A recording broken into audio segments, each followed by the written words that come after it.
turn on the sound. So I had already started commenting. I had just given the secret commentary on verse 3. So now I shall go to the common one. Yeah. So I highlighted that verse 3, of course, is about when we will always recite this prayer that may I not commit any non-virtuous actions, or in other words, may I not harm anyone. When I can, may I do good, and in all circumstances, may I subdue the mind. Yeah. The purpose here is, and that is a unique aspect of, one could say, the Buddhist theory of ethics. Much of ethical theory in the world focuses on either the outcome or the inherent meaning of the virtuous actions, to paraphrase two of the common Western traditions of ethical philosophy. And the Buddha, of course, famously in a conversation with one of the students of Mahāyāna, the founder of the Jain tradition, debates which of the actions is the gravest, that of most consequential, those of the body, speech, or of mind. And Mahāyāna has set his mind on defeating the Buddha, because that the Buddha argued that the mind is the most foundational one. He thought was ridiculous, because what you think doesn't harm others, he thought. And the Buddha says, well, no, our intent, our mental action always precedes the actions of body and speech. So mind is the most consequential one, because everything starts with it. But of course, this goes much deeper from the Buddhist perspective, because the mind is the creator of our world. With every action that we do, we leave karmic imprints on our mind stream, which becomes causes for the worlds that we experience in the future. And so the Buddha's vision on the consequential, the consequence of actions are far more grave than he discussed with Mahāyāna. And so once we realize, and that you can see in this very life, imagine that this morning you had a conflict, let's say, with your colleague, which we shall not name, and never tell him about it. When you would have had a bad conflict this morning, the rest of the day would be tainted by it. So you're not only stuck with a feeling, but that feeling makes that the world appears differently to your mind. Everything becomes a mirror of the conflictual attitude that you have. As they say in English, when you're a hammer, everything looks like a nail. And that is exactly the Buddha's vision. So we don't perceive an independent world out there. There's no objective view. There's only perception. And that perception is colored by our own intent, both in the short term, but also in the long term. The Buddha just extends this vision on a cosmological scale. He says, this world is of our own making. We make this together. But the specific taste that it has depends on our actions. So the Buddha says, therefore, our intent is far more powerful than we give it, how do you say this? That we give it credit for. That is, thank you. Here we are, together we get there. See, I can't even talk English on my own without relying on causes and conditions. So that's the strange thing, that on the one hand, the Buddha takes something away. He says we have no free will. Free will makes no sense. Things happen because there are causes and conditions for them to happen. So that seems as though he deprives our intent of power. But he says quite the opposite. Because it is based on causes and conditions, when it is happening, it becomes itself the cause of everything that comes after. So he highlights, in fact, our intent is far more powerful than we think. It, in fact, creates whole worlds. A single intent, a single moment of choice can throw us into hell realms. And the hell realms don't exist at all. They're complete illusions. And so our intent is powerful on a cosmological scale. Yeah. And so for that reason, he says, as our intent is so consequential, we must all constantly take care of the content of our awareness, as we've seen, because it is to our experience that our intent responds. to say it as simple as possible. Also, for a meditator that we talked about earlier, there's again the importance of checking feeling, because we know what feeling does to our intent when we leave it unquestioned. Also, a meditator not only just perceives reality, but is also aware, like, how is my mind portraying that reality? How does it feel, especially? So when it feels unpleasant, then you immediately inhibit, because if I don't take care, anger follows. If it feels really pleasurable, I must inhibit, because otherwise desire follows. That's not only inhibitive, but it opens the gateway to new forms of responses to these feelings and reconditioning feeling itself in the future. Have we seen that anger is not a good response to the unpleasantness that we do experience, as desire and attachment are not a good response to the pleasantness that we experience? That's what the Buddha says. Once we become fully aware that this is of our own making, then we can take a step back and see, like, well, given this experience, what would be a good response, both to our own benefit and that of others? And so doing this, to be fully aware of one's experience, allows one to both better navigate the present, but also to make sure that we create wholesome conditions for the future, both today, in the years that are following, and our next life as well. And so it is very important to protect our intent. And again, we come back to that notion of bodhicitta. The best protection for our intent is bodhicitta. If we are capable of generating this, if we are constantly accompanied by this best of friends in our mind streams, then we don't have to fear anything anymore. Because it will repaint the world in its own image. Therefore, we become refuges to ourselves, because now our intent is well conditioned. It's conditioned by something wholesome. Yeah. And so he says very clearly that these emotions debilitate both ourselves and others. As we've seen this morning, desire and attachment and so on utilize others. And that is both bad for ourselves. It creates unwholesome imprints. It reinforces our ignorance and so on and so forth, but it also really diminishes others. When in a relationship, when we use the other person for our own gratification, we diminish that person. And that is why so almost all beings feel themselves denied their personhood. And so he says, we as Shantideva somewhere says, even our worst external enemy in this life can kill us only once. And these things have killed us over and over and over. And it says, this is the enemy we should confront immediately. When it arises, we should know what it is and know it to be unacceptable and to avert it. And that is why he highlights this forceful means here. We should not relax, like, oh, well, a moment of desire is quite fine, because it is simply reconditioning itself. There is no such thing as a free, unconsequential thought. That's not possible. Yeah. Then he's going to become more and more grave. And I have 45 minutes to explain the rest. So hold on to your seats. Here we go. Yeah. Whenever I see beings instinctively cruel, overpowered by negativities and serious problems, may I cherish them as difficult to find as discovering a treasure of gems. Has interesting contrast.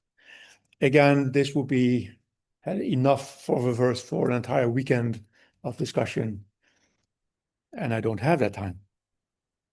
Yeah. See, I'm completely overpowered by time. It's terrible. So first of all, he highlights that beings are not free. And that is to come back to Shantideva. Shantideva makes in his Bodhicharyavatara, his path of the Bodhisattva, an interesting contrast. He says, on the one hand, with regard to others, they have no choice.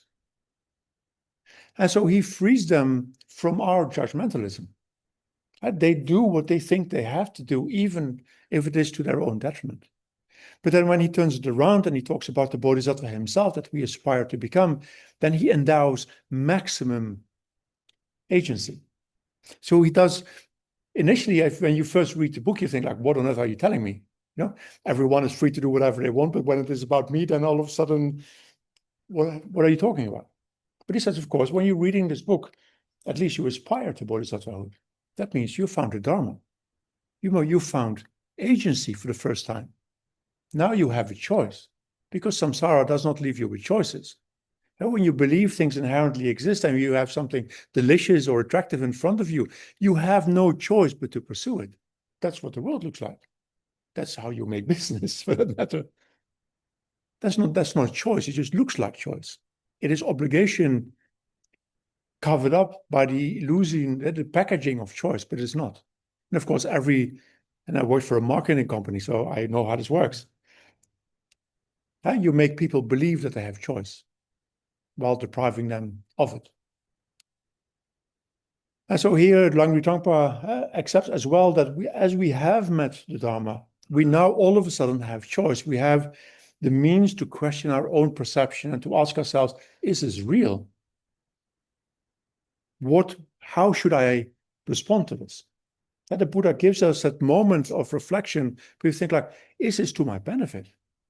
Do I really need to watch another episode on Netflix? Or is there maybe something else I want to do with my life? And again, I'm not not saying that you should never watch anything on Netflix. But what you would want is that when you watch something on Netflix, that you actually chose it.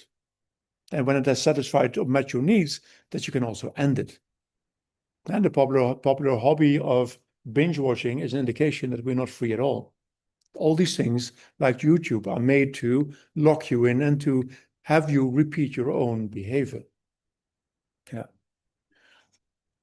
And so, on the one hand, the great obstacle for Bodhisattva practitioners is the imputation that others actually have choice, where they do not. And that's why I told the story about Stalin again. How a small, sexual abuse is not a small thing. But where an incident of harm can lead to, I always say harm in that sense, like hatred and abuse are like a virus. They infect generation after generation after generation. It just never ends. And so in this reflection, it stops because you stop judging. You know the other that was not free. It was harmful. It should be addressed, but the other did not choose it. It just looked like that. That other person had no choice at all. And so what that does, first of all, is opening yourself to a non-judgmental awareness that then can start to consider, for one thing, why does someone behave in that way? Even if I want to address the behavior of that other person, judging that person is not going to work, as we all tried. And because when you accuse someone of behaving badly, what that other person will do is to be defensive. That is like falling asleep is very hard not to do. But when you realize that someone is struggling with his or her conditionality, then you can ask the question, like, why is that person behaving in that way? Can I introduce different conditions so that that person functions differently? And it is much more interesting. So by accepting that the person at the moment is conditioned in a way that is not accessible to that person, him or herself, do you open the door to getting some understanding of how to navigate that situation? Might be not the case that you can do something, but at least it opens the door, because simply to be accusatory in return or to retaliate is simply not an option.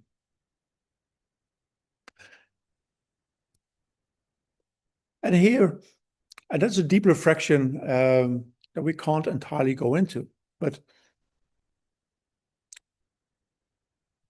as some of you have studied with me, the Wheel of Sharp Weapons, remember that? Yeah.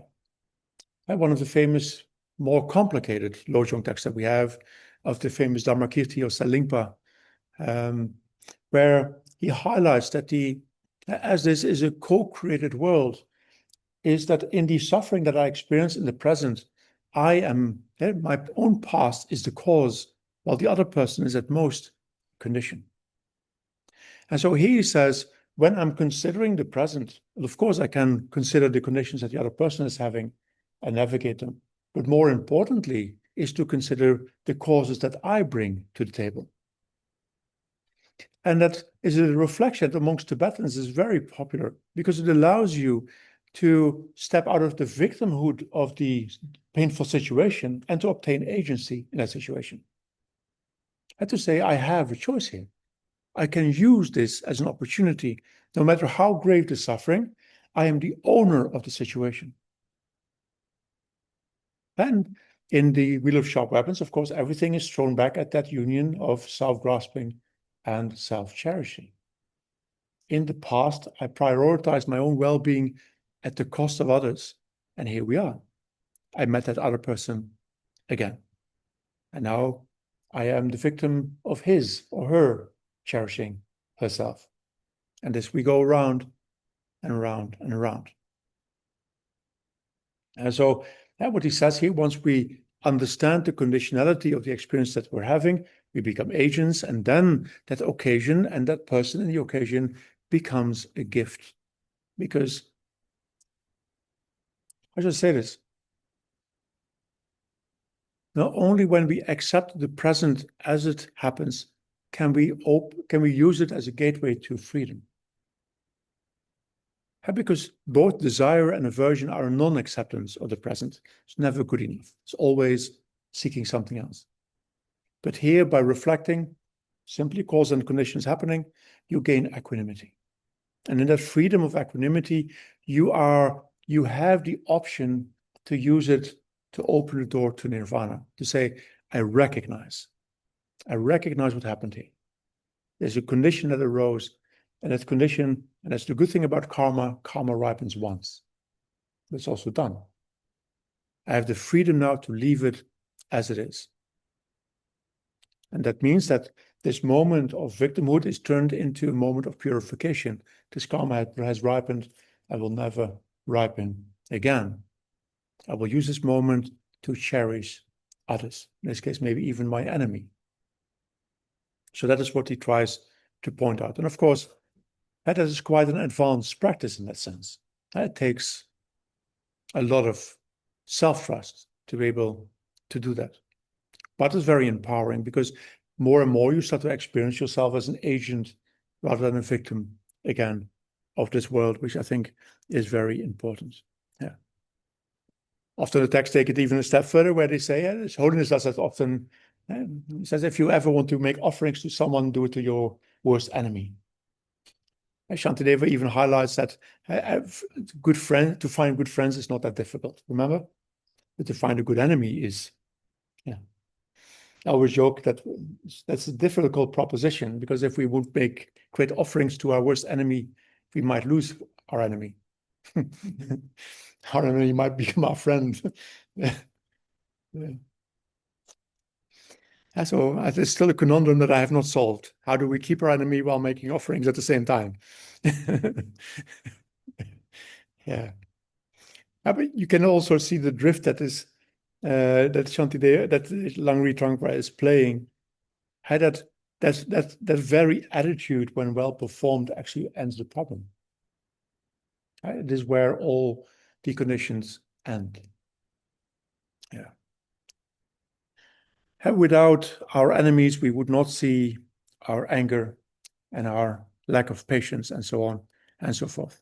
So here, due to the kindness of our enemy, we have encountered the challenges in our own mind. We know now what binds us in samsara, and then we have the freedom to let go. In that sense, a moment of difficulty with our enemy is like finding the best of gems in the world.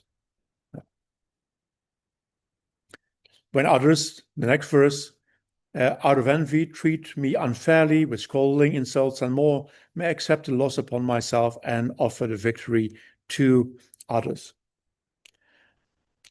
The first thing I always think of with this verse is that much of the time when we do good as an investment for later. We are always networking to get something in return. And as a Bodhisattva practitioner, we should learn to give unconditionally. Because when we love to get something in return, we hamper, and we turn something that is of value into something that is not only pretty tainted, but becomes a problem. And because love that needs something in return is not love at all. It's desire or attachment. I need something for you, and to get that, I will tell you that I love you so that you will perform that function for me.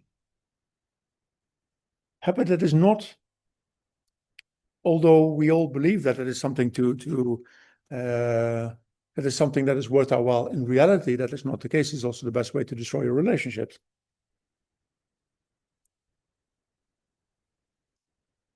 So he wants to suggest that when we love someone else, that moment that our mind is imbued with love is already the reward. When we have love in our mind is happy, is joyful, is beautiful, and is protected. What more would we want? So it's exactly when we can give it unconditionally, without needing anything in return, it is pure. And that means it performs this whole function that we require. It produces a beautiful present and wonderful imprints for later on. Much better than our habitual activity through desire and aversion. And so he takes it here even a step further, where we should, maybe to take it from that point. And the great master Asanga provides with a list of what a qualified teacher is. We talked about leadership. One of the things that he says, a qualified leader or teacher is someone that is not deflated when those that he wants to care for are not collaborating. No, they need to be free, period. As Shantideva again says, the function of suffering is its ending. And so beings in samsara can't help themselves. So when we want to benefit someone, and that person then, because of his own afflictions, of her own afflictions, feels lessened by your advice or whatever you have, and returns your favor for insults, then if we want to be the caretakers, the teachers of the world, then we should be able to accept that response even, because they can't help themselves. Another good way of looking at it would be do what Mahatma Gandhi so beautifully says. The only way to resist violence is by exhausting it. Anger requires anger for its own subsistence. If you're angry, what do you want? You want that the angry other person becomes angry in return, because you can see that you were right to begin with. Mahatma Gandhi says in that way, as he quotes from the Bible, then in that case, an eye for an eye will turn all of us blind. This cannot stop. And he suggests, in contrast, we should take that anger upon us. We should exhaust it by not retaliating. And then it can't grow. It ends there.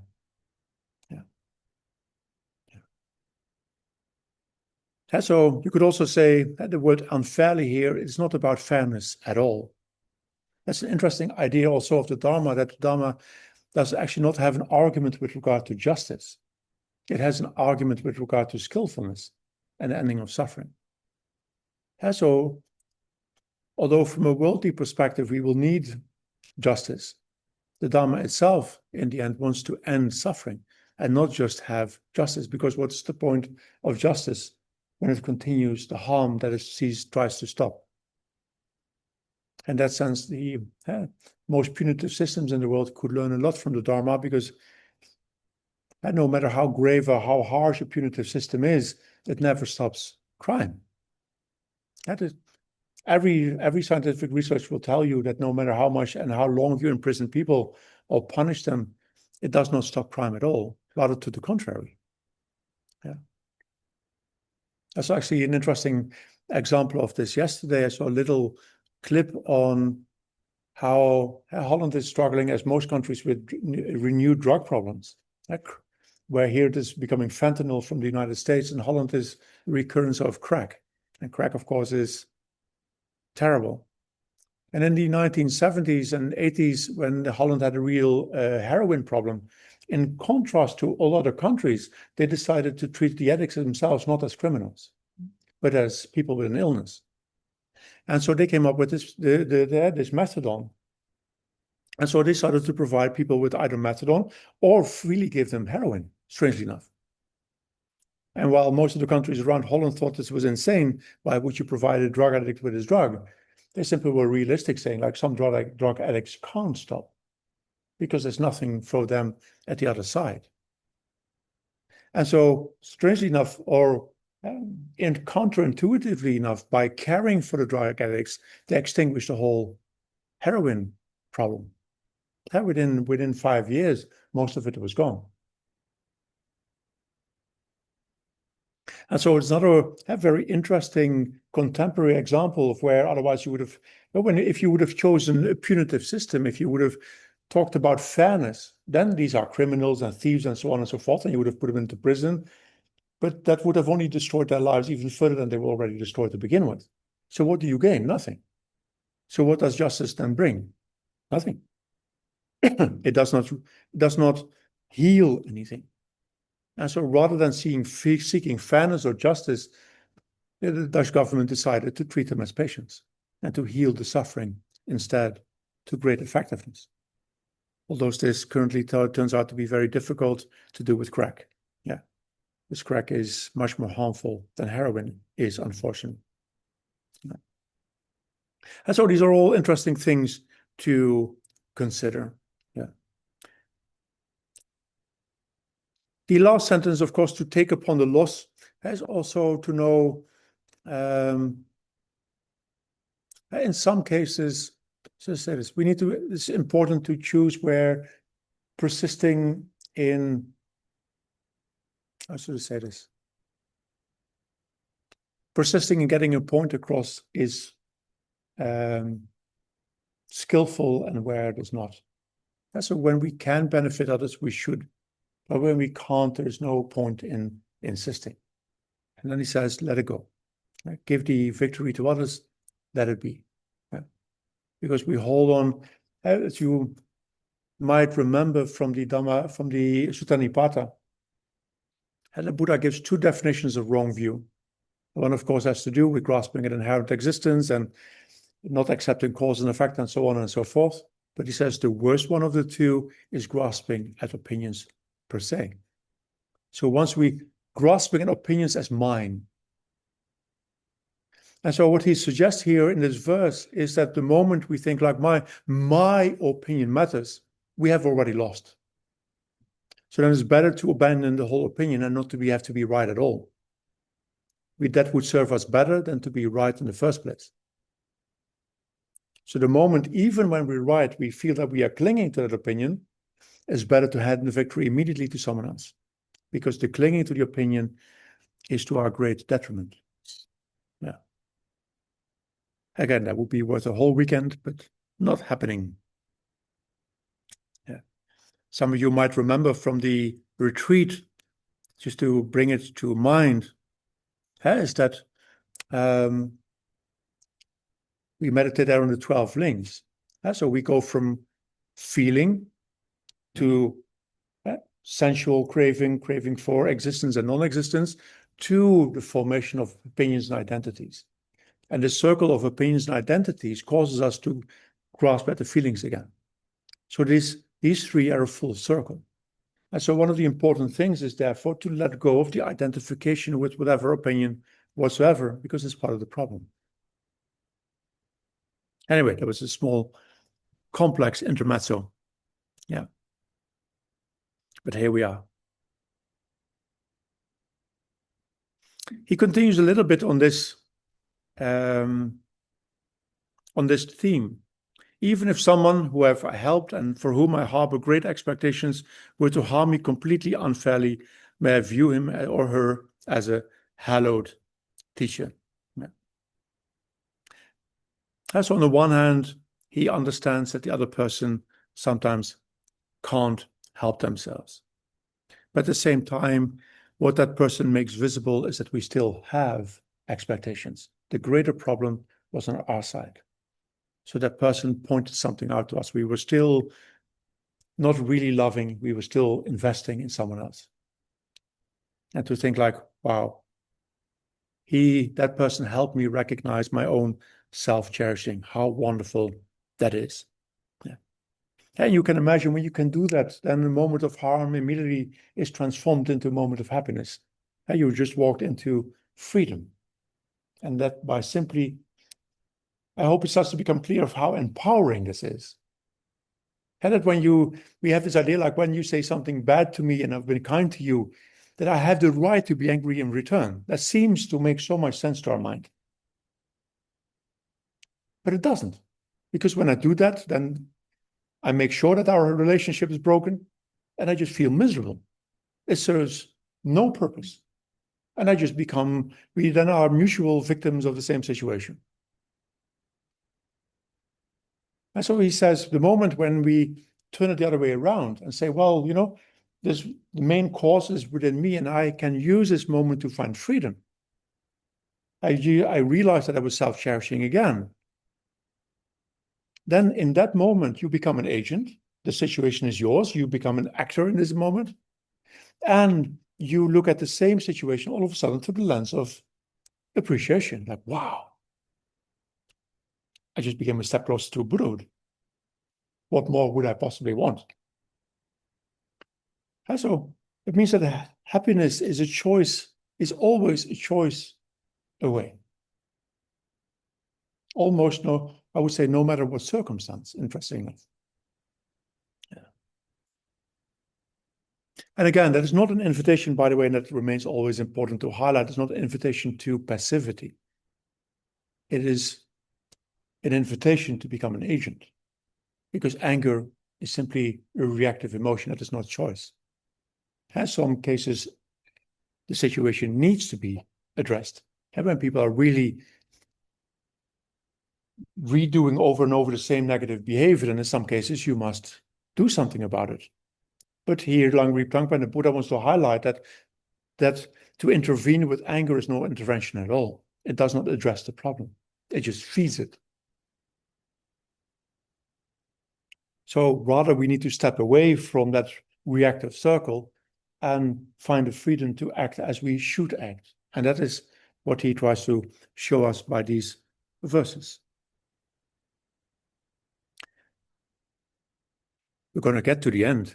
That's going to be, I'm going to have a personal party after all. Celebrating this evening that I've, for a change, managed to come to an end of the text. That's amazing. In short, may I offer to all my mothers, both actually and indirectly, whatever will benefit and bring them joy. And may I hiddenly accept upon myself all my mother's troubles and woes. And so now he's really doubling down on this argument. And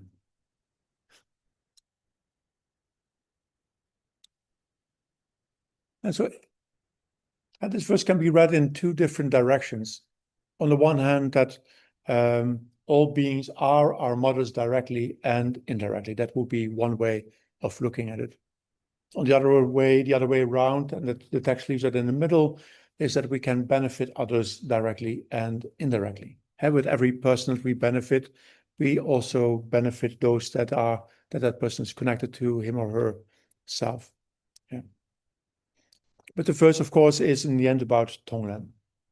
By taking the position of power where you decide that you really want to destroy self-cherishing, that the prioritization of yourself at the cost of others never made any sense to begin with, that it was to your detriment, and that you engage actively in the practice of considering that may all the problems of others fall upon me, may all others have all my benefits. It is strange that, and that is, as we have seen now over and over, some of the paradoxical aspects of Buddhist training, that when you can really do it, the opposite happens. During the retreat, I joked that if you The moment you really develop the longing to be reborn in hell to liberate beings there, it becomes impossible to get there. So the more you want it, the more it becomes impossible. Okay? Most of us have excellent causes for it to be reborn in hell that will be entirely without problems, but we would not wish it. But when you have a mind so powerful that things like, I can handle that type of suffering out of love from all my mothers, then you have a mind that is so powerful that it becomes impossible to be reborn there. That's the great paradox of Buddhist practice. And here that is the same, that is similar to this reasoning. When you generate a mind that really wants to exchange others' benefit for oneself, the better we become at it, the more we achieve our own well-being. If you could really do that practice, you would be a Buddha tomorrow. Just checking if I see any enthusiasm. Not yet, so I shall talk on. But again, that's a paradox. That by really caring for all living beings, you get everything. And that is almost, I always say that's the second sadness in my life. And the first sadness, you know, that I wish that samsara had a better cause. That would be really nice. That is just a cognitive error is unacceptable. So much harm out of such a small problem is ridiculous. But at the same time, now I've pondered a lot on what the Buddha must have felt the moment he became awakened. I can just imagine sitting down under the Bodhi tree and then, no, first of all, you are enlightenment. I guess that will take a moment to get used to. That's a first in your life. It's a first in all of your lives. And imagine the second thing must have been gratitude. No, a mind that vast, that powerful, that blissful, that all-knowing. And to realize that if every living being contributed to you becoming a Buddha must be an awesome view. And then to realize, and the third thing that I imagine that Buddha must feel in a way is sadness. Because you pursued the well-being of all living beings, but you obtained it. And they're still struggling. So despite of your best intent to want to save all others and not to think about you, you managed to get there, but they didn't. They did not become Buddhas. So you wished it for everyone, and here you are. You became one. And that is something to consider. Yeah.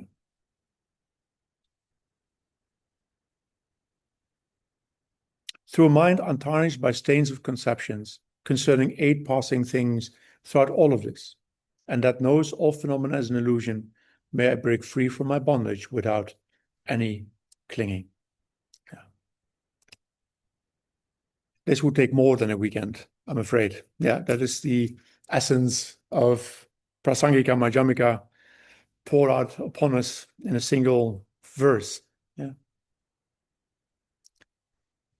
That's a true. Yeah, you could take this one paper and go to an island and become awakened. Everything that you need to know is here.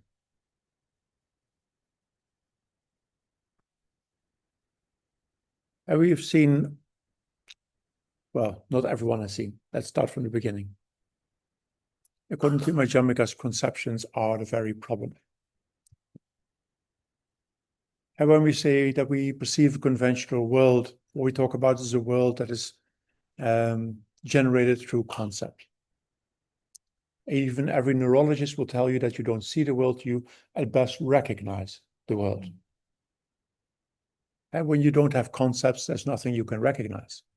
Newborn children don't see much. They have a few inborn concepts. The rest they have to learn. When you don't know table, you can't see table. It's a conceptual construct. The problem, so when we look into the world, when we have direct perceptions, when we have visual perception, for example, it is by making use of our concepts that our perceptual consciousness makes sense of the data. It categorizes it into things. The problem with conceptual thought is that we can, into our mental mind, we can take an object to mind to make an ugly sentence. And we can take something to mind without thinking of other things. And that is the opposite of the way things exist. Nothing can exist in and of itself. So on the one hand, we impute the world by making use of concepts. We conceptually construct the world. And at the same time, the problem lies in these concepts themselves. Because concepts make one believe and make things appear as though they can exist independently of anything else. And that's not possible. All things depend on causes, conditions, parts, and imputation. Nothing exists without. And so all things depend on conceptuality, and it is conceptuality itself that hides that things depend on conceptuality. And that's the paradox. That's the great mistake. And for that reason, one way to take this verse is to feel implored to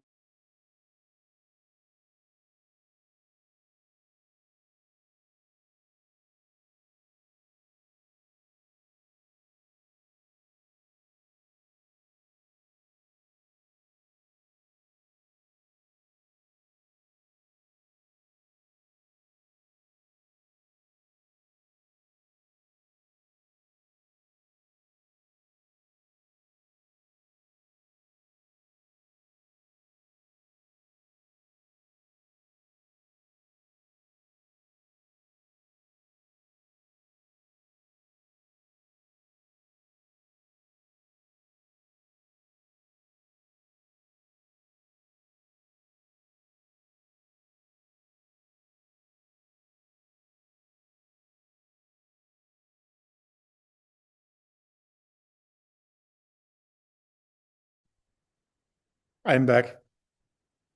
Yeah. What's the general if you don't already on? What? Oh, you were on your own Wi-Fi when you. No, I'm on your Wi-Fi. I think your Wi-Fi, the Wi-Fi here did something. Yeah. Okay. Let's check whose conditions are this.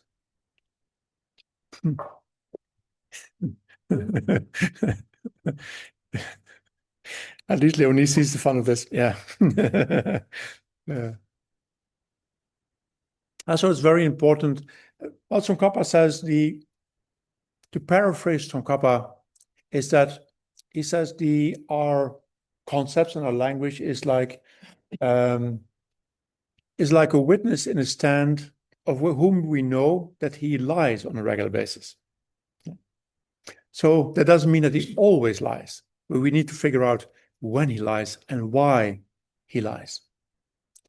And so for that reason, we train in stilling our conceptual thought, so that when we deploy it deliberately, but we don't let it ramble on, because it is the process by which we create the world and its false appearances. And so when he says to have a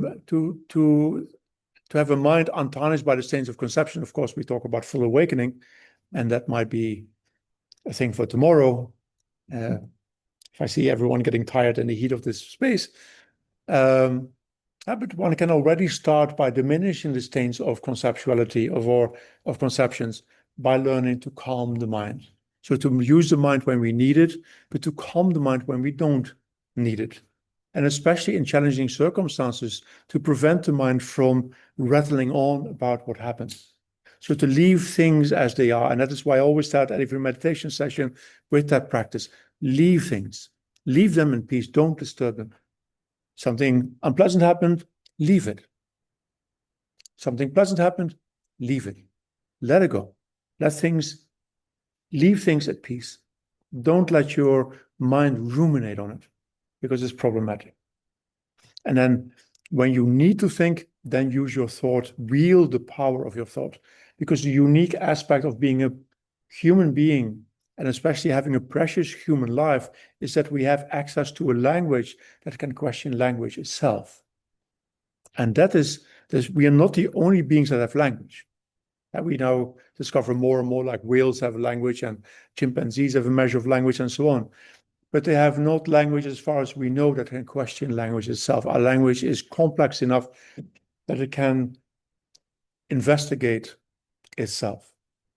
And so when we practice Madhyamika emptiness meditation, as we've done this whole year, that's what we try to do. We try to use language to investigate and unravel the delusions of language itself, until one day this illusory aspect of the world ceases to exist for us.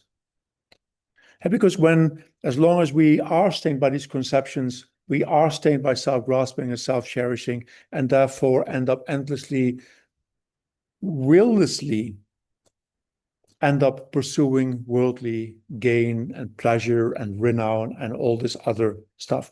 We keep, as drug addicts, we keep believing that one more consumption away will be our final satisfaction. And when I'm that important, or when I'm that famous on Facebook, or when I'm that rich, then I'm going to be satisfied. And of course, the Buddha says that is a self-defeating proposition, because you place your well-being outside of yourself. You become an addict. Let it go. Let go of all these worldly pursuits, because they are to your detriment, even with regard to your worldly needs. I often say that for consumerists, we are the worst consumers ever. Because when you have desire, you can't enjoy your consumption. Lama Yeshe often said, once you're enlightened, bring on the goodies, because at that moment, you're no longer disturbed when you have them. But when we had this delicious meal here, and you start with the first piece, and your mind is already busy with the second piece. But you can't desire and enjoy something at the same time. They're mutually exclusive. Contentment and desire cannot exist within your own mind at the same time. And so that's the problem. That's the paradox. That as consumers, we don't really enjoy what we consume because our desire makes it impossible. But if we would not have desire, then our mind would not have to move away from the thing that we have. Then it's ours. Then you can fully enjoy the pizza that is in front of you. You can fully enjoy the working with your laptop or whatever you have. Then things are just what they are. So if there's something pleasant or wholesome there, you can enjoy that and then let it go. Yeah. So how are all phenomena an illusion? Phenomena seem to self-exist by way of their own characteristics, and they're not.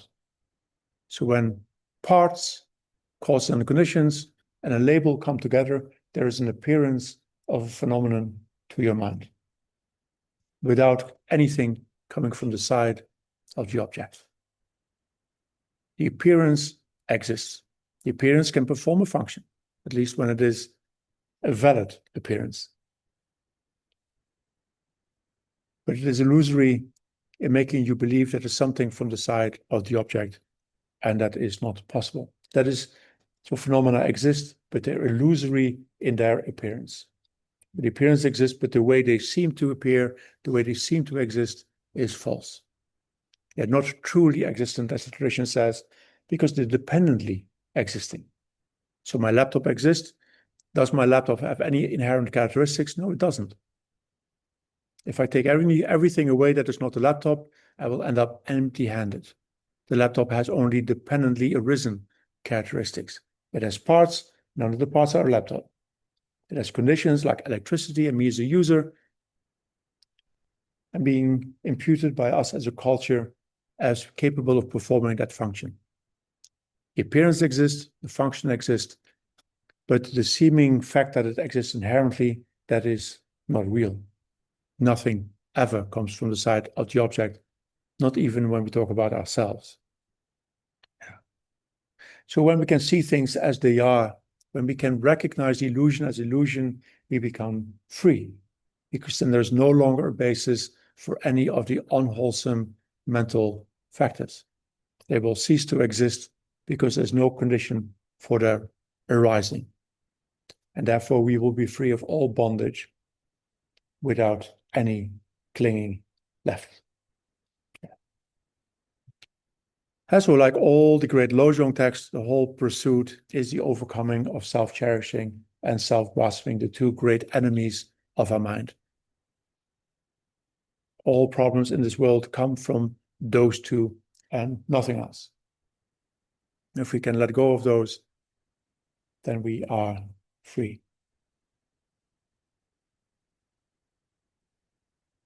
I thought of leaving time for questions, but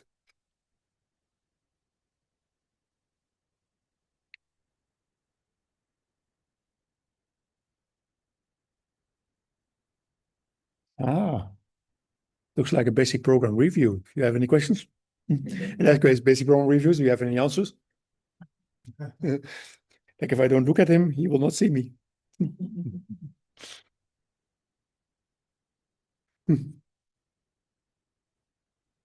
Louder so that they can hear you. So that I can. Stuff on like karma's happened, you know, we're at this point where we're at now, and yet there's a choice about going forward. It always seems a little bit contradictory to me that we've got a choice in that moment, but yeah, the next moment's happened because of karma. It kind of I get a little bit stuck in that circle of how's there a choice if it's. Don't get stuck there. No, but I do. No, we use the very, you know, what we seek. The problem is our whole grasping at free will. That makes no sense. If we would have free will, in fact, our will would be unfree. Because it would be random. No, if I had intent and my intent was completely unconditioned, it would go around and around in random manners. So free will will be not free at all. That's the paradox. And so conditioned intent allows you to recondition it. So the paradox is that with the opposite of what you think is true, it is because you can condition your intent that you have choice. So in the present, you have your wisdom allows you to see how this moment came about. And the knowledge of that allows you to create the conditions to do otherwise in the future, to create new conditions for a future moment. And that is the strange thing. That is what we find so difficult to understand. So in Western terms, but that's an endlessly confusing argument. And I think Westerners get lost in their own argument. Like I often sometimes say that Western philosophy seems like a very elongated attempt to make up for our ignorance. Yeah, or to argue why our ignorance is real after all. How to put it, neither accepts determinism nor free will, since neither makes sense. So all things are conditioned, but within recognizing the conditioned state of all things, we have the freedom to pursue our well-being. But we can only do that when we understand all things to be conditioned, because if things were not conditioned, how are you going to change them? It's only because they are conditioned that you can change the conditions. That's freedom you have. They come from the sky that you invented on your own? No, of course not. We have the freedom because we are pervaded by the activities of Buddhas. We talked about wiggle room or wriggle room. Yes, depending. The wiggle room, exactly. So I guess I'm thinking about is to what extent then are we able to wiggle our way, Little. Forward? Little, and the little is enormously powerful. So I highlighted in the retreat that one could think of it in this way. In the present, you have the freedom to respond to your perception or not. Yeah. To take it as skillful or not. That's much more freedom in the present you don't have. But on that basis, on the understanding that, you can condition future states of mind. And that is what we train in.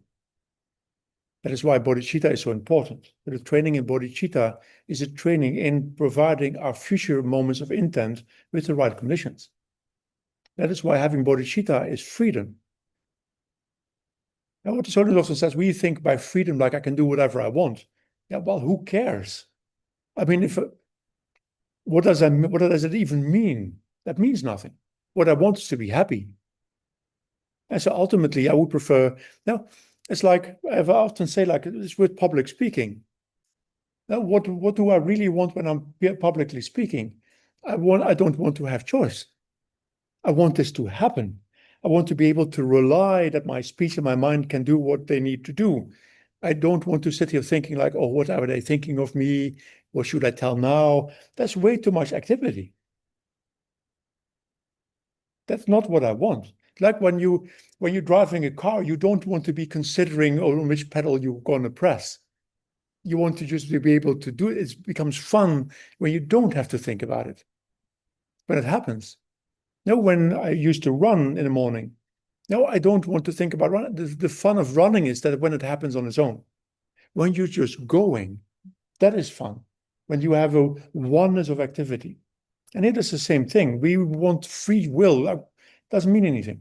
What I want is that my mind pursues my happiness. And it has the wrong information. And so my freedom lies in training my mind by the grace of Buddhas and by the grace of all sentient beings to find that freedom. Buddhas don't need choice. That is real freedom. For Buddhas, there's only one thing to do. They have rightly informed intent. They're happy. Then once you're happy, would you need freedom? To do what? Yeah. So we have the spiritual path consists of using the wiggle room in order one day no longer to have to use the wiggle room. Yeah. That's freedom. Freedom is the freedom to be happy, not free choice. I mean, yeah, we all believe we have free choice. Look at the state of our planet. Yeah. How well did we do? Yeah, we have no free choice. Yeah. So it's the opposite of what we think. Free will be unfree. And a conditioned intent gives you some freedom. It gives you the wiggle room of providing your mind with the right conditions. Yeah. Like that.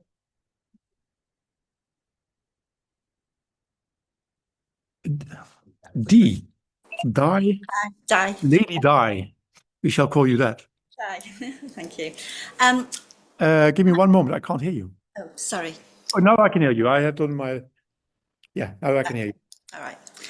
Thanks to Chrissy, I lead the 8 verses practice on a Wednesday morning for Leeds. And last week there was someone in the group that questioned the wording on one of the verses. And I just wanted to check with you if it makes a difference, really.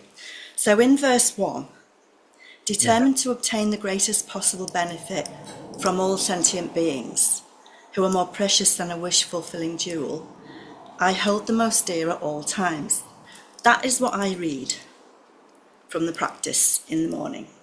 Yeah. But the question was, should it read, determined to obtain the greatest possible benefit for all sentient beings, who are more precious than a wish-fulfilling jewel? I didn't think it really mattered. It depended on your motivation, but how can we answer that? Because I didn't answer it last week. I think that is why the translation I'm using phrases it differently. Yeah. Because it just leaves it open. Paddy, to answer your question, you'll hear often incorrectly in the West that the Bodhisattva forsakes his own aims in order to fulfill those of others. And I often joke like, if I want really others to become a great painter without doing that myself, how am I going to accomplish that? And so the point of the Buddha is that necessarily our own benefit and those of others are attained simultaneously. So it's neither for the benefit of others nor for ourselves, but it's always for both. And so the great aim is everyone's aim. Does it make sense? Yeah. So if we want to gain the greatest possible benefit from other beings, by doing that, we are more able to benefit them as well. In the long term, in the long run. Again, I would use this other translation, to be honest, because the translation that you're phrasing to me creates that dichotomy that is not present in the text. Right. So the text that I'm reading then isn't the right text. You can imagine the Tibetan here is very terse. Yeah. And so to make sense of that in English, you have to fill in a lot of words, especially in Tibetan, because you can use half, you can do all kinds of things to make it. Yeah, well, what the Tibetans do to language in order to make things poetic is amazing. Yeah, but not always clarifying. Yeah, I would use this translation because it takes that dichotomy away. It's neither from nor for. Okay. It is both. Okay. By working for all living beings, you also receive the greatest benefit from them. Okay. Because the greatest problem that we have is self-cherishing. And so by working for all living beings, I receive the greatest benefit from them. It's not a dichotomy at all. It's both. Yeah, that's fine. Okay, thank you. Thank you. Pleasure. It's actually a very good question. Yeah. It highlights a central point. Yeah. I don't know, actually. I think so. Yeah. There's maybe one thing to highlight before then we do some end prayers. I thank you for your Lady Di for your question. I started here off this morning with highlighting that as Westerners, we are on the one hand very often very blocked off from our feelings. And at the same time, we are very normative, and we read often these texts as normative. We read oughts there. It should be that way. And that is not what he is saying. Langri Tangpa is showing us the mechanics of things. He's not telling us you should do that. That's up to you. He shows us why it works. Because both things do something very bad to us. And I have often great difficulty training meditators in doing so. Is that when you love someone, it is important to also notice how it feels for you. And when we put an ought in front of that, we become blind to it because it should be done. And I said this morning, that is the problem with divinely commanded ethics, that they're not ethics at all. Now, when we are commanded to do something, when we follow it, it becomes obedience. But obedience is not a form of ethics, it's not virtue. It's just doing what someone else tells you. And so that is not what Langri Tangpa or the Buddha is trying to do to us, because that would make no sense. If we take these as commandments, in fact, they do become not a path to enlightenment at all. The thing with what, and I like the terms kusala and akusala, skillful and unskillful. The question is, does something lead to the aim or not? That's the big question. And so Langri Tangpa is trying to say, these are skillful approaches because they lead to where you want to go. Not that you should do them, that's up to you. He says, this is my best argument. Then try yourself. And you see that in the famous Kalama Sutra and a number of sutras where people all of a sudden want to become followers of the Buddha. And he says, you go away now. No, come back. Try what I told you. Don't blindly believe me. Find out for yourself that this is indeed skillful. And when you recognize it to be skillful, then come back and have something more to say. So the moment we take this as normative, and I see this a lot in Buddhist centers. I mean, always everyone starts to grin when I make a joke about this, but in many Buddhist centers, there's this weird idea that we should, as Buddhists, not become angry. Yeah, here we are, as though we have such a choice. Of course we don't. And I would say, like in Buddhist centers, you encounter more anger because the people that end up in Buddhist centers have probably struggled with anger so much that they finally, as sort of like a final resort, go to a Buddhist center. Like, and so in most Buddhist centers, you encounter, in fact, more of these problems than anywhere else, because that is the reason why people came here in the first place. And the point is to accept that for the moment we struggle a lot with anger, because otherwise we would not be here. Of course, we have a problem with anger. The problem is to realize that it is unskillful. Yeah. And so to finish my argument with this, when something unskillful happens, when anger, then should is not useful. Have we do that? Oh, I should not have done that. Don't do that. Analyze. Know how it feels. So when you're angry, you are miserable. That's enough. That's all the data you wanted to have. When you were angry, you were incapable of responding to the situation. Know that. That's it. That's all that you need to know. And then let it go. That understanding is enough. Or purify. That's also very good. On the other hand, and that's equally important, is when love arises in your mind. Know how good that feels. Know it to be skillful. And practice appreciation. Thank your mind for having done that. Like, wow, my mind just did that. That's amazing. I did not choose that because that makes no sense. When love arises, you had a moment of refuge. Celebrate it. Yeah. And that contrast, always simply using wisdom is enough. That's our path. That's our path. It's the knowing that matters, not the judging. Yeah. Yeah. And then the benefit of others and the benefit of ourselves becomes one single thing.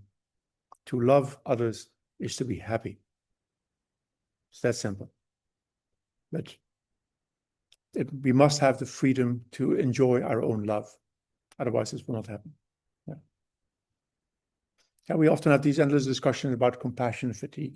And one of the reasons for this compassion fatigue is that we feel that we should be compassionate. That's why I don't like the word. Now, when you have a caring mind for others, of course you should enjoy it, because that is the way you make it sustainable. Now, if you are in palliative care and your patient is taking a long time to die, then how do you keep caring? If it is caring despite of yourself, you will just empty your batteries. Of course, you are fully free to enjoy caring for someone that is dying, because that is the way you make it sustainable. To care, we all have to die. That's inevitable. And to want to alleviate the suffering of the person that is dying is a very good thing. But you're fully allowed to feel good about that, to know that it feels good to have that mind state of care. It's not you, it's not yours. You can't identify it. But the mind pervaded by care is reliable, is beautiful. And when you can do that, then you can sustain that care, because it's self-nourishing. Then you can stay with the other person, because that person's benefit and yours were never separated to begin with. We have no separate existence at all. That's the magnificence of dependent origination. There is no boundary between ourselves and the other person. Yeah. So thank you for the question, Dee. Yeah, very good one. Yes. Is it like an inherent characteristic of language that it kind of means that we're sort of nailed to reading into everything in inherent existence, or is the possibility of creating a language that actually recognised interdependence, like the Tangpa house? Yeah. So would that be possible? Yes and no.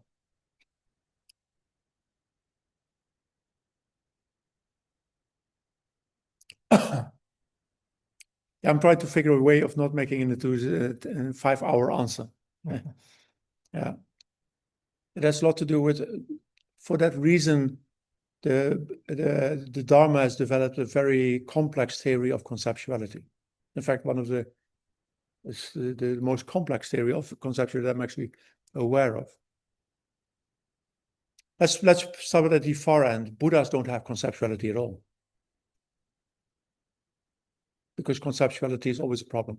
That's why it says here, unstanished by the stains of conceptions. In the end, they cease to exist. Your mind doesn't produce them. You could say concepts are the source of our ignorance and the way by which we try to navigate the darkness of that ignorance. That's the paradox. So that is the gross answer. The finer answer is that, and that you see in our tradition, this tradition is called the Prasangika tradition. And that means is a consequentialist tradition. So what does that mean?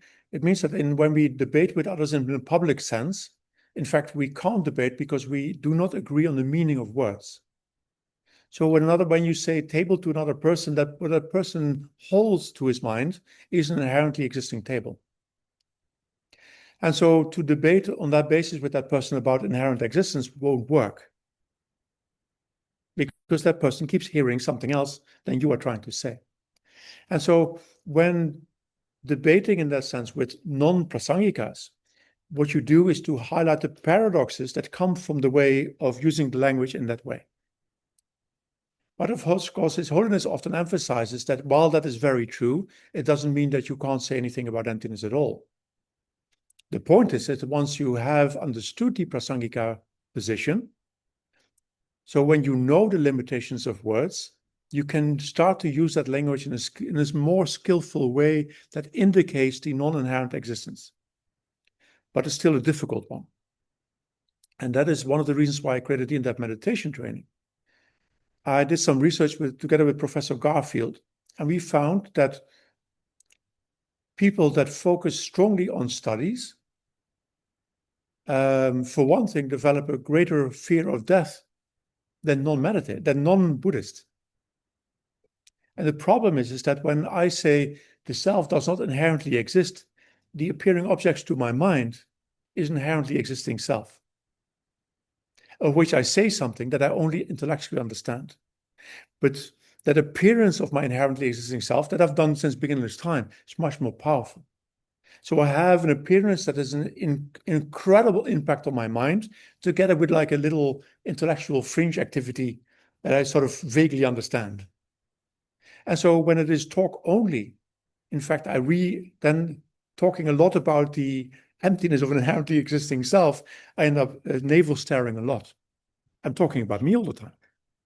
And that overemphasis then of me then creates a strengthened grasping at the fear of death. But on the other hand, when you look at meditators that have used it deliberately over and over to see that we lack a center, that we are boundless, open beings, then for them, that fear of death dissipates. Yeah. So language can be used, but then it needs to be used to not only to intellectualize, we need to use it to investigate our direct perception so that delusion, the appearance diminishes. An example that I often give is that when I was a kid, I drove with my parents often to the north. My father's from the south, my mother's from the north. And I remember one of the first rides, at least that I remember, where on a hot summer day, there was like the shimmering on the road of the heat. And so the heat makes the air tremble. And what does it look like? Well, it looks like water because it reflects in the same way as a water surface does. And so we drove up to it and I experienced a moment of apprehension because I saw water. And then two things happened. First of all, my father says, it isn't water. But then, yeah, what do fathers know after all? Huh? Mm-hmm. But then, of course, what then happens is that you drive over it. And when you drive over it, the appearance ceases for a moment. And so you have seen it's not water. So after that, you still see the shimmering. It still looks like water, but you know illusion to be illusion. And here that happens as well. So when you really deploy the meditation, and language becomes, you can wield language to your advantage, but it needs to be done carefully. Exactly. Yeah. Tsongkhapa highlights for that reason that one of the great faults that we have is that we mistake intellectual for real understanding. Yeah. And in the end, it must be applied to our direct experience. That is what is transformative.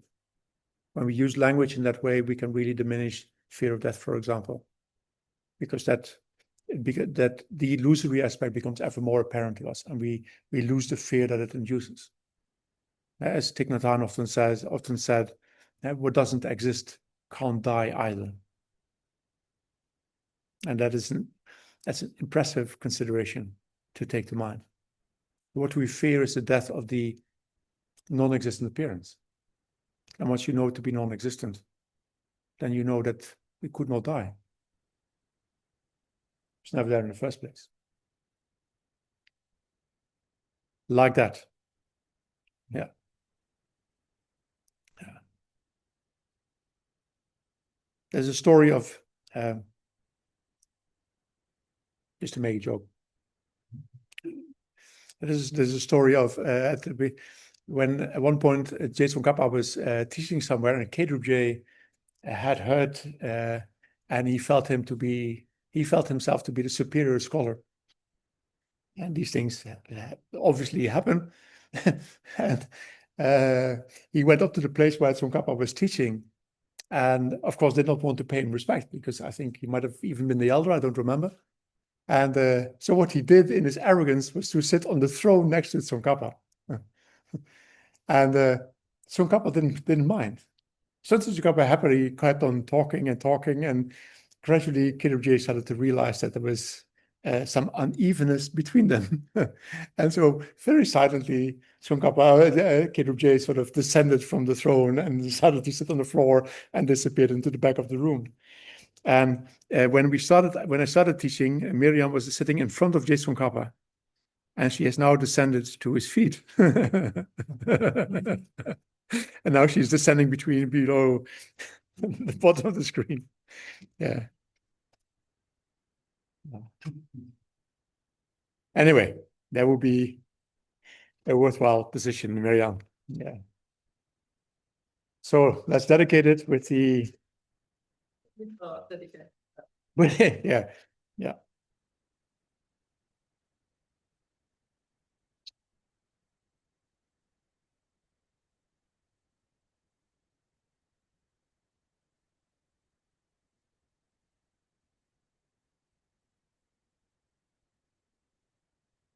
We're going to do it a little bit in a different order because the order is also very strange. Yeah. So we start at the back with His Holiness's prayer, because Lama Zopa would have never wanted His Holiness's prayer to be read before his. Yes. And I want to emphasize how, as someone posted yesterday, the letter of His Holiness in the WhatsApp group of the in-depth meditation training. And His Holiness does that two things there. He highlights on the one hand that he's doing okay after his knee operation, but in the same sentence he also says, of course, that he is fragile. That he is fragile. He's 91 years old. Nothing lasts forever, not even Dalai Lamas. And had to celebrate for a moment that we are in the end sitting here together because of him. Without him, Lama Zopa would not have done what he did. I would not be doing what I did. I received my ordination from him. No, this is, in one way or another, this is his activities in which we participate. So of all precious human rebirths, we had a fantastic one. We had one with the 14th, His Holiness the 14th Dalai Lama. On the one hand, I would wish our practices of today to contribute to his long, very long life, especially for the Tibetans. As Geshe Rinchen highlighted over lunch, the Chinese government is doing everything to destroy that culture. Young children are no longer allowed, not only allowed to learn Tibetan in their schools, they are encouraged to see Tibetan as a secondary, as an inferior language, so they don't want to learn it. So as a deliberate cultural genocide. So the Tibetans need His Holiness for a long time to come. If he passes away, you know what the Chinese will try to do. Of course, we need him as well, but from our side, I would like to emphasize something else, as we've been emphasizing all day long, is that we might sit in front of a Buddha and yet be unaware of him. And the effectiveness of His Holiness's long life is only when we are mindful of the fact that we have this opportunity. And so to pray for him to become 120 and in the meanwhile to be forgetful about his presence is pretty useless. On the other hand, for him to live 2 months more, but to be fully present to those 2 months will be of infinite benefit.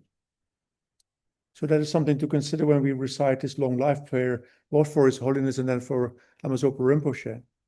that on the one hand, it is a prayer indeed for them to remain for a long time, but above, maybe even more for us, a prayer to be mindful of his presence for as long as he's here, and it can encourage us by his example that we too can become awakened, that we need to do it with him before he must pass away.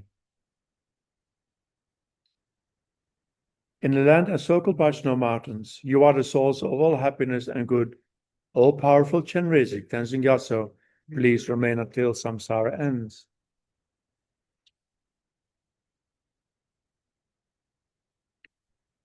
Peerless teacher and assembly of the children of the victorious ones, Shravakas and Pracheka Buddhas, victorious Lord, Sang Father and Sons, along with the lineage masters, all the objects of refuge of infinite lands, please bestow the virtue and goodness of accomplishing this prayer here and now. Holding and spreading the Muni's precious and complete teachings through explanation and practice, you wore the armor of patience that is never discouraged. Incomparable Venerable Guru, to you we make request. While striving single-pointedly for the sake of the victorious one's teachings, the sole gateway through which all benefit and happiness emerge, and for mother living beings who suddenly departed to peace, such a great loss. Nevertheless, to the undeceiving truth of the blessings of the ocean of the three jewels, and the great waves of bodhicitta of the children of the victorious ones, may the smile of reincarnation swiftly beam in the glory for fortunate disciples. Due to the merits of these virtuous actions, may we quickly attain the state of a Guru Buddha, and lead all living beings without exception into that enlightened state. May the supreme jewel bodhicitta that has not arisen arise and grow, and may that which has arisen not diminish, but increase more and more.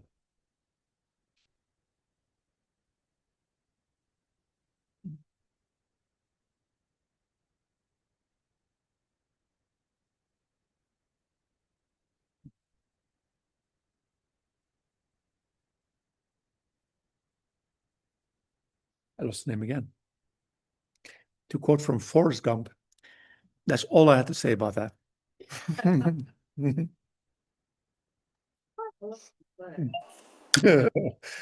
Well, he did as well in the whole movie long. Thank you. My pleasure. Of course. I mean, I'll say a few more words. I do not have the last word again. And then the last word, I've tried.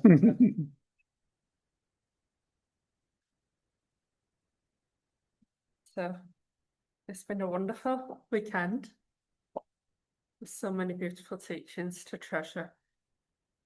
We're so incredibly grateful as always that you're here as well, and that you're able to pass on all these beautiful teachings to us. So I know you talk a lot about us being spiritual adults, and maybe become that, maybe we keep trying and keep persevering and keep putting it into practice and trying it out for ourselves until we too are able to achieve enlightenment and to bring others with us as well. So with much gratitude for the beautiful weekend. I'd just like to mention as well, everybody, that we will, of course, continue with in-depth meditation training. So it's entering its 4th year in September. So we'll carry on, and not just that year, but as you said, hopefully for years to come. Everybody to do at least 10 years, you said yesterday. Yeah. And also, Genlo's got a new course starting in mid-September on the Langri. So that'll be a 2-year one, and it'll be out soon advertised, and please do consider doing that one as well. So please come back to teach. Yep. Just because it's reached the end of this particular basic program doesn't mean that it's the end of our relationship, and please continue to come back to teach.